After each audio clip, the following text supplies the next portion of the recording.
I'm Park Howell, and welcome to the Business of Story, where I consult, teach, coach, and speak on the applied science and bewitchery of brand and business storytelling, so that you can clarify your story to amplify your impact and simplify your life. I thought it was just a stupid picture of a pig in the ocean. But after hearing that story, I had to have it. Now I wasn't just buying a picture. I was buying a story. Story literally made the picture worth more money to me.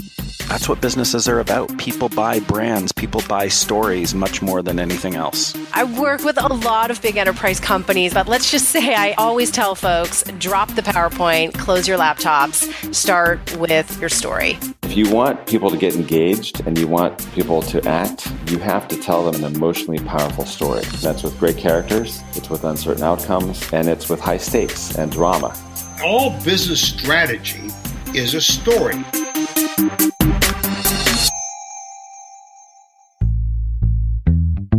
Welcome back to the Business of Story. Park Howell here, and this is going to be so much fun today because I was introduced to one of the most amazing political ads I've seen in my career.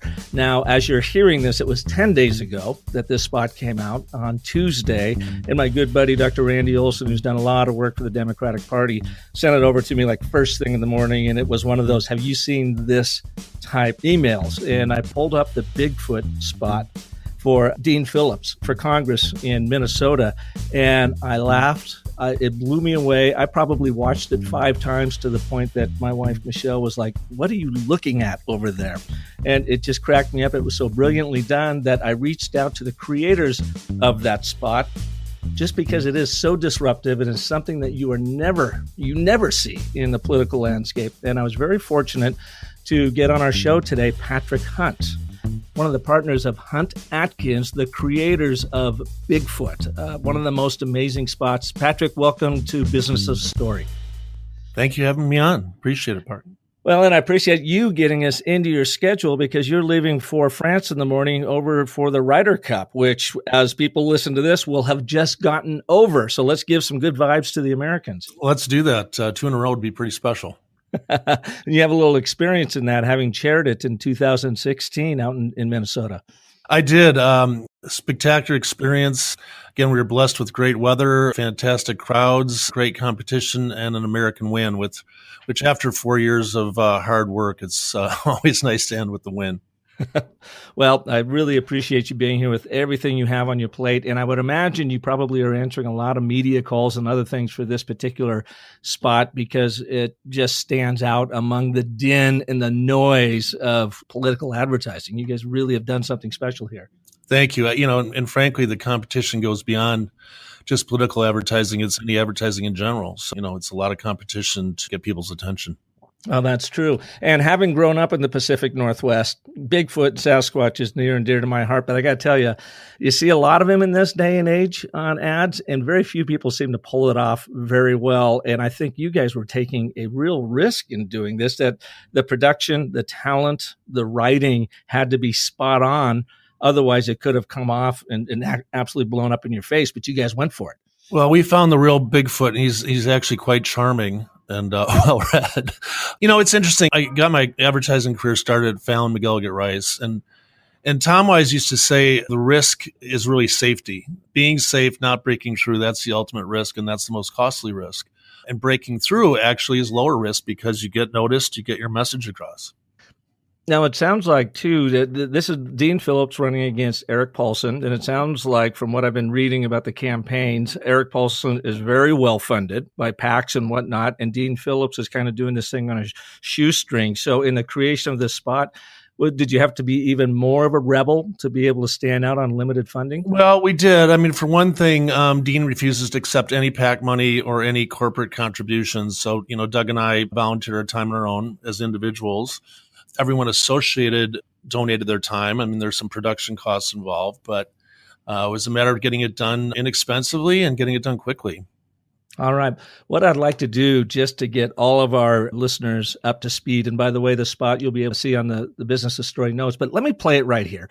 Just because the audio and you're going to hear the writing and the delivery, just picture kind of a mockumentary of us interviewing Bigfoot the one individual, the one entity that everyone seems to think they see, but never can actually put their finger on. So who better than to go and look for Erik Paulsen, who apparently is just as rare, has just as rare sightings in the wild as Bigfoot. So let's play it, and then let's talk about the thinking and the strategy that went into it. Here we go. I thought I was good at hiding. Then Erik Paulsen comes along. I mean, how can you have tens of thousands of people looking for you all the time and not one of them find you? I started to wonder, did Erik Paulsen really exist? I mean, where's the proof? Some blurry photo taken from miles away? I had to know, so I had to come up with a plan. Paulsen takes piles of money from Big Pharma and votes to erode essential healthcare protections. So, the most likely place to find him is at a big pharmaceutical company. And that's where I went. I was prepared to stay there for weeks. It took 7 minutes. I was so shocked when I saw him walking by, I almost dropped the camera, but I got it. Visual proof. So take it from me, Bigfoot. Erik Paulsen really exists. And there you have it. So you got to, Patrick, take us to that moment when you guys were working through the strategy, first and foremost, of outing Erik Paulsen, and how you arrived at this particular creative. Well, it actually probably goes back a little bit farther, which is kind of interesting. Dean Phillips was the son of Eddie Phillips, and Eddie Phillips is actually the son of Abigail Van Buren from Minneapolis. His family was in the liquor distribution business, and then he ended up starting the Belvedere vodka brand along with another brand called Rojo. And we had pitched the business, ended up winning the Rojo side of the business. So I had a business relationship with Eddie and then met Dean. So this would have been over 20 years ago. So we had some connection to the family. I know Dean, he's a great guy, but I was aware there were a lot of creatives in town helping him out with ideation. And then he also has an agency out in Washington, D.C. So I just kind of sat back and watched, all the good thinking going on. And then I got a message at work one day that a woman named Jenny Jacobs had called. And Jenny grew up one block from me. We went to grade school together. We went to high school together. She came up to school in the Twin Cities. She was at St. Kate's and I was at the University of Minnesota. So we spent a couple years friends then, and then I lost touch. I hadn't seen her since 1980. So she gave me a call and said she had run into this lawyer, this attorney named David Simon, who had decided to give up his law practice. He wanted to contribute more in the world, essentially, researched a number of campaigns around the country, and then ultimately chose Dean's campaign. So he's in charge of special projects. So Jenny asked that I reach out to him, which I did, and it just went from there. I had a meeting probably 2 days later, sat down with the communications director and with David, kind of asked them to download their strategic issues, their points of difference that they wanted to focus on. And we kind of talked about the approach. The one thing I said to them, I said, given your budget issues, I think it's key to really attempt to develop something that's viral. However, I said, you don't just create viral, you create something that may go viral. Oftentimes it's like throwing spaghetti against the wall and see what sticks. And fortunately, my partner, Doug Atkins, was able to nail it the first time. And what did Dean and his group say when you said, hey, we want Bigfoot out there looking for Erik Paulsen? It's interesting. We threw out a number of ideas, but really focused on that one. And, Doug and I sat back last week and said, this is about not as perfect as the production can go, not just perfectly, but it's how I think any client and any agency should work together. So we went in, presented that. They got back to us the next day, said they loved it. Had them come in. We talked about potential budget for production. They made no changes on the script. They handed it over to us to do. We went and researched locations. They had suggested Dean's office for one location, found another building for the other. They came and watched and participated, lended all the resources we needed, including extras from their staff, let us edit. And then, Doug and I let Channel Z, the production house, do their job as well. The DP was Greg Winter. The director was Jim Stanger, producer Ace Allgood. And, they did what we hired them to do, which is be experts in what they do every day. Now, when I showed that spot to Chip Scutari here, he's got a public relations firm here in Arizona that does a lot of political work. He looked at it, and the first thing he said was, number one, no one around here has the guts to do creative like that. Number two, no one could afford that. What do you think that spot costs? And I said, well, I bet you, and the running rate for that spot, because the production quality is so high, is probably around $250,000. But Dean Phillips doesn't have that kind of money. How were you able to pull it together? And what did you spend on that? Well, let's not share this with everybody, although I guess we are at this point. But again, the time was donated. And so then we went to bear costs on production and ended up being about $15,000 to $20,000. Yeah, I mean, it's incredible. So let's go to the creative itself, because again, this is a spot that if it wasn't done right, from the writing to the shooting, the cinematography of it, to the directing and the nuances of your talent, it could have definitely done a total faceplant. So how did you guys pull that off? Well, one, I have to credit Doug Adkins. I've been partners with Doug for 25 years. He is an absolutely brilliant writer, one of the most awarded writers in the country. If anybody Googles his work over time, you'll find plenty of examples. But he's absolutely brilliant, and he's really about the craft. I mean, words matter. Every word matters. Every absence of word, every space between words matters. And he wrote what I would consider the perfect script. And it was interesting because I was overseas when we were nearing the end, and he said, he sent me a note, said, Patrick, this may be one of the best spots we've ever done, which says a lot because, again, we have about 27 years of spots, but it seems to have worked that way. And what was it, do you think, that caught his attention that said, this is that good? Well, let's see, a number of things. One, Chris Carlson, the actor, was absolutely phenomenal. That was 3 hours to put on that makeup. He had a tooth prosthetic inside, which wasn't the easiest to enunciate. That was fantastic. The director and the DP were fantastic. It just came together in a way that was charming. It was to a point. I mean, a lot of people say it's the best attack ad they've ever seen. And it's kind of hard for me to consider it as an attack ad, although, we are pointing out an issue with the opposing candidate. But it's done in a way that I think people are yearning for. Our opponent runs through the RNCC attack ad after attack ad after attack ad. They're taking things out of context. They're just doing that kind of standard attack playbook. And this is just a refreshing alternative.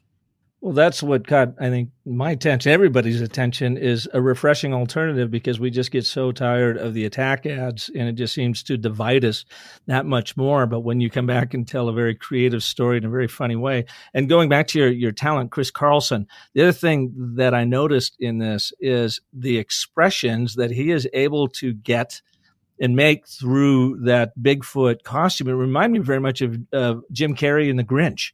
And again, hard to pull off for a local spot. Just natural talent, his eye movements, his ad-lib arm gestures. He says, I got it. He's like half confident because he's kind of knows he didn't really get it. He just assumed the character like a true professional.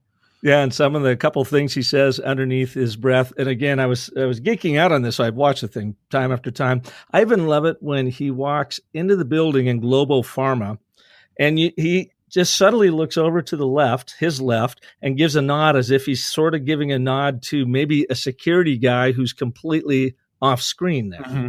And it's just, it's such a little tiny nuance, but it makes him so believable. Nuanced.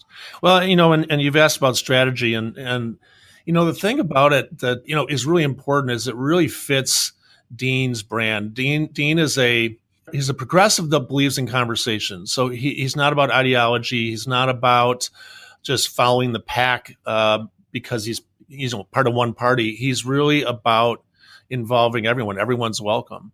So if we would have done a typical attack ad, it would be inconsistent with who Dean is and what the campaign's all about. So even though it was very bold and it was very breakthrough creatively, it's still consistent with his ideals. Well, and did his background in branding and marketing in the liquor business help in that? I mean, could he have a greater appreciation of where you were coming from as the ad agency for what you wanted to do? Yeah, because, approvals have to go up the ranks, and it went through every single time. And then it got to Dean. He says, we're doing it. I love it. And the thank you voicemail he left all of us was so incredibly gracious and honest and appreciative. Just an absolutely ideal client to work with, to be honest. How long did the production take from the time you guys came up with the idea? Doug sent you that note saying, hey, I think we've got it here, to when you actually got it up on air? Well, let's see. The very first meeting we had with the campaign was probably about 3.5 weeks before completion. So we did from the very, very first strategy meeting to putting online was about 3.5 weeks. The actual production took, including editing, took about 9 days, 10 days. Mm-hmm. So it was a very sped up process for sure. And in reading some of the reviews and some of the backstory on this, there was apparently a fairly famous ad back in 1990 where Paul Wellstone was going after Republican U.S. Senator Rudy Boschwitz, and it's called Looking correct. for Rudy. Did that have any sort of impact on where you guys went with this? You know, I'll be honest, I've seen that many times where people say that we were paying homage to that spot. We know the people involved with that spot, friends of ours, but I'll be really honest, we hadn't thought of it. We had forgotten about it and didn't really realize it till after the fact. But, you know, if people want to say it's homage, that's great, because that was a wonderful spot and pulled off because Paul did such a nice job being himself, not acting, but being himself. Yeah, and maybe it's more of an homage to the strategy, because it was calling him out, Boschwitz out, that he seemed to be ducking his constituents, just apparently as Erik Paulsen is. How did you guys arrive at that particular strategy when there's so many things that you could go after? How did you get focused on just that? Well, you know, I've told people many times over years in business and talking with clients is you might have a perfect strategy, but lesser creative. And you might have a strategy that maybe doesn't measure up, but the creative is so breakthrough that it ends up being a net gain. All of the issues that we could talk about were very important, but this one provided an opportunity creatively, but more important, his ducking of constituents goes beyond just, you know, not answering phone calls or not having meetings. He hadn't had meetings in 7 years. When he has debates, he wants them ticketed. So he screens his attendees. He's ultimately, I guess, compromised by having phone calls with no input. He just talks and people are welcome to listen. So it really is a very considered and intentioned strategy of not involving himself with his constituents. And it's, you know, it's important in a democracy. Mm-hmm. Do you think working with the Democrat and, you know, the liberal side of life in so many agencies, most agencies, I guess, in your line of work or have a liberal bent to, you know, that side, given the creative and so forth, do you think it is easier to do a more creative spot like Bigfoot for the Democratic Party versus the Republican Party? If you have the right candidate, I hate to generalize and put everyone in a large bucket, because you can find plenty of very poor advertising on the Democratic side as well. Ultimately, we believe in the person, and that's why we did this. I can't imagine that creativity is the sole province of just liberal thinkers. I think there's some very smart, great creative people I know who are on the other side of the aisle, who can do great work. It comes down to somebody willing to make a decision and willing to take a risk. Now, as an extension of this, you've got a website actually using your competitor's name, erikpaulsen.org, where you invite people to go in and learn more and actually take a test. And I love the Pac-Man game you have on that. Was that the creation of your agency as well? No, that was actually the creation of the campaign. And I got back to the attorney, David Simon. He actually concepted and wrote the code for Erik the Pac-Man. So it's just a collect all. Unbelievably, Erik Paulsen did not protect erikpaulsen.org. So, I was surprised about that when I saw it too. You think of that many terms in office, you would do that. But it's just an area where you can kind of collect, information and present it in a humorous way, again, that is not as aggressive and vicious as typical attack advertising. Well, and it's fun. It involves the reader, whether you're going to the website, or involves the viewer with the TV spot. And that's what such little political advertising does, is it screams at you and it tells you what you're supposed to think, as opposed to, beckoning you in and say, here, make a considered decision yourself. Park, that is such a great point. And it reminds me of a campaign or series of campaigns we did for Blue Cross Blue Shield aimed at college smokers. If you tell people what to do, or worse, what not to do, oftentimes they'll rebel against that. People want control.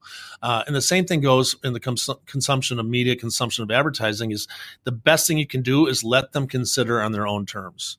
And so if you can lay something out, you respect their intelligence, which is probably number one on the list, and let them engage in a way where they can pull out of it what they want to pull out of it, that's going to be more effective. That's a relationship. That's talking with people, not talking at them. Now, is that something that you learned back in your days working over at Fallon and that, because they really completely changed the look and approach to advertising, and everybody was so surprised that this little shop out of Minneapolis could have that kind of impact. But they really, really turned the industry on its head. What did you learn that has helped you not only create your own amazing agency, but even still maybe sees itself in the Bigfoot ad today? I actually have to go way back on that one. I graduated in college in finance. I thought I was going to be a banker. I was trying for this job that would have been, frankly, fantastic if one wanted to be a banker. And one of the greatest things that happened to me is I didn't get the job. Now, wait a minute. It would have been fantastic if one wanted to just make a whole boatload of money and sell your soul. Is that what you actually meant? But yeah, I would have sold my soul and it would have been miserable. So I decided to go out and ski for a year in Utah, ended up starting a newspaper. I got to ask you about that too. Being a ski bum in Utah, coming from one of the flattest parts of the country, Minnesota, Milwaukee area, how do you become a ski bum out there? Well, we actually do have skiing. Some of the greatest skiers, ever have come from this area, including the top female skier, arguably in the world over the last 10 or 15 years. But we ski either man-made hills or river valleys, so it's about 300 vertical feet. It lends itself very well to racing, but not necessarily to long form mountain skiing. But so, I had been skiing my whole life essentially. So went out to Utah on an invitation of a friend. Then my old college roommate, I was studying graduate level statistics classes, and his final was putting words under a picture. And I thought that was terribly unfair. So he was out for a vacation this one week, and we were in a bar having a few drinks, and a friend of mine and I realized that this was the last ski in the country that didn't have a newspaper. So we started up a community newspaper named Canyon Times. So my old college roommate, Bruce Bilston, was there for that moment. 4 years later, when I sold it, I wanted to come back. And he said, well, you should talk to Fallon. I'm at this agency, Fallon McGilligan Rice, and you should talk to them. And Pat Fallon happened to be coming out to Salt Lake to speak to the ad fed out there. 3 weeks later, I finagled an invitation. I met Pat and ultimately got hired. Bruce is it true that you volunteered to take his wife and kids skiing so he could work? Well, I have that ski bum scamming kind of mindset. So I found out that he was speaking. I went and talked to the head of marketing at Snowbird and said, hey, do you know about this Pat Fallon guy speaking in Salt Lake? And he goes, well, we're actually sponsoring it. I can get you a seat at our agency's table. So I had my mom send my one suit out I wore for college graduation. I went to see Pat, and this was the moment. I mean, I watched that and I got it immediately. I had really no understanding of that level of advertising. I designed our ads, I designed our newspaper, but it was not even the minor leagues compared to what Fallon was doing. It was like something just clicked right there. And I remember an account guy for Snowbird's agency sitting there, and he says to his associate, I know what we need to do. I know what you need to do now. And I was, hanging every word. And he goes, we got to use that typeface more. And even though I knew nothing about advertising, I knew that guy was an idiot because he was not seeing the big picture. So I forced a meeting with Pat at the end. Everybody wanted a piece of him. So I said, hey, I heard you're up at Snowbird. Can I help you with anything? And he asked me if I'd be willing to ski with his wife and his son. I said, absolutely. I had a great time skiing with them for 3 days, and it went on from there. Wow. So then when I got to Fallon, it was just the magic of the big idea is really what it comes down to, and learned so much from Tom McGilligan, even though I was a account guy and ultimately an account planner at the end. Yeah. And how long were you at Fallon before you reached out on your own? Almost 5 years. I met my future wife there, so we did not want to be the married couple agency. So I left, went client side for a couple of years, and then started this about 27 years ago. Hunt Adkins 27 years ago? Yeah, it was Hunt Murray originally. Mike Murray left after about 3 years. Doug was here, and he elevated to partner. So yeah, 25 years working together.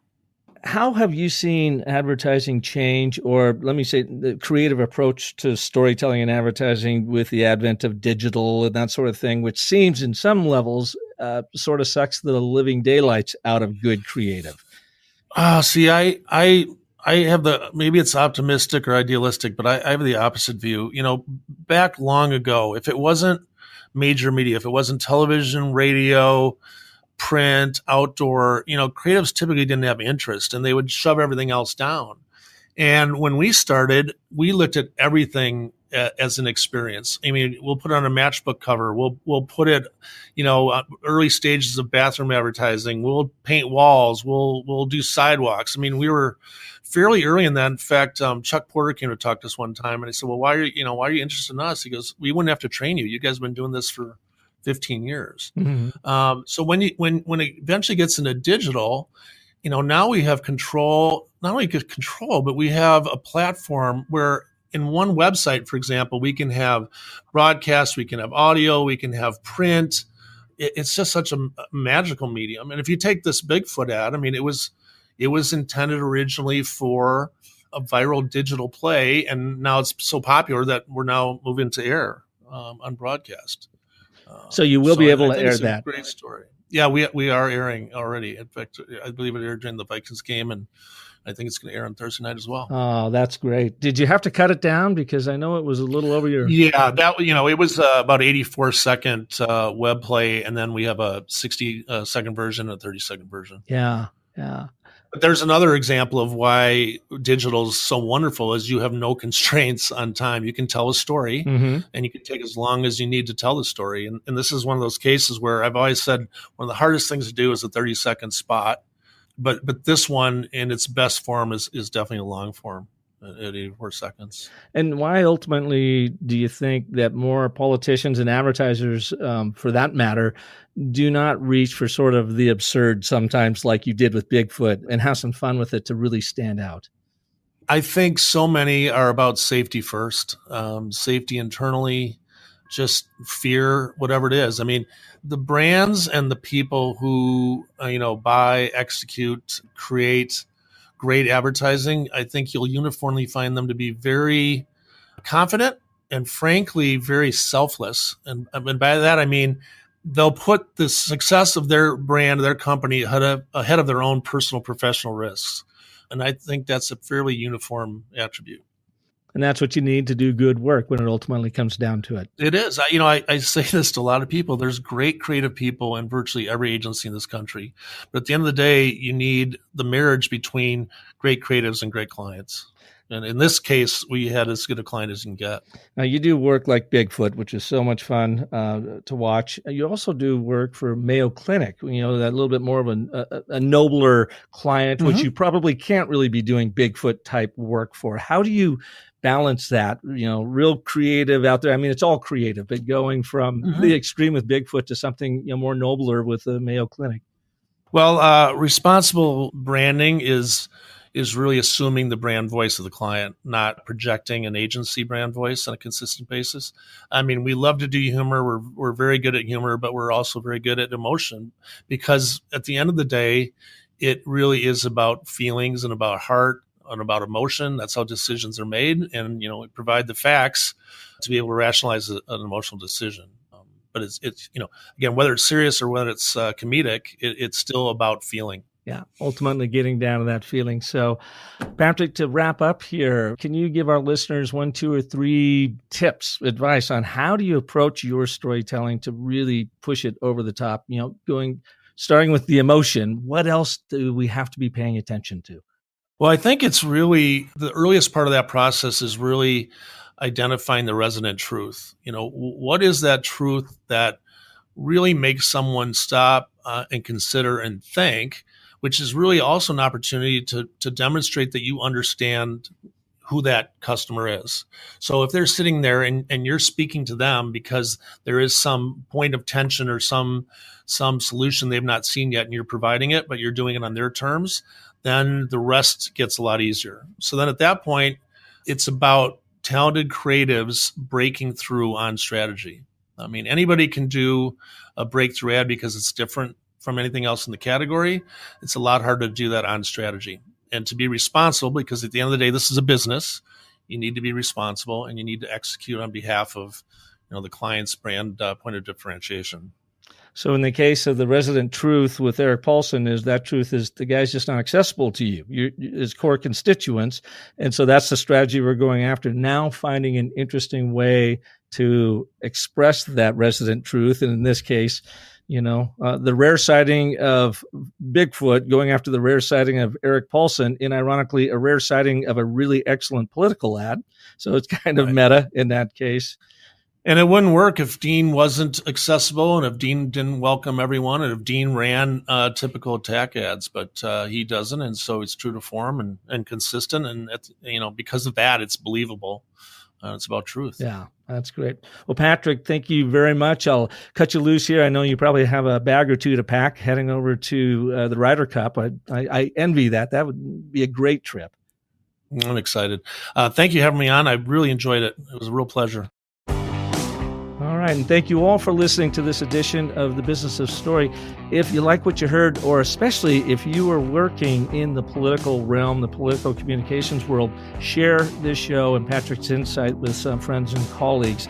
I mean, it's just not very often you see a spot like Bigfoot show up on the screen in overall advertising, let alone in the political world. So the timing is great to share this out.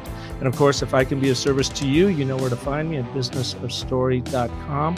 And until next week, when we will have another story artist on like Patrick Hunt, remember, the most potent story you will ever tell is the story you tell yourself. So make it a great one. Thanks for listening.